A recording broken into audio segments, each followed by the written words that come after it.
ভীষণ রোদ, মানে একদম গা পুড়ে যাচ্ছে।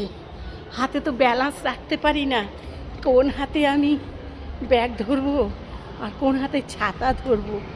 অনেক দিন আমি হাতে কিছু বইতে পারি না, এখন বইতে হবে। এই ছাতাটা না নিলেই নয়, এত রোদ পড়েছে। এটাও আমার হয়তো পরীক্ষা বন্ধুরা।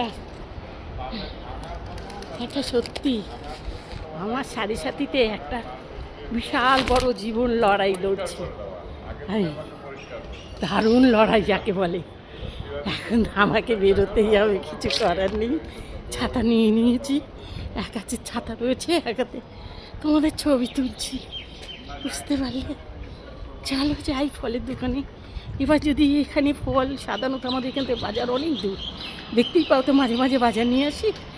এখানে গিয়ে কপাল ভালো থাকে যে একটা ভ্যানে নিয়ে বসে, যদি ফলটা পেয়ে যাই তো আমার কপাল ভালো, না পেলে তো হলো, আবার কত দূরে যাব ঠিক নেই।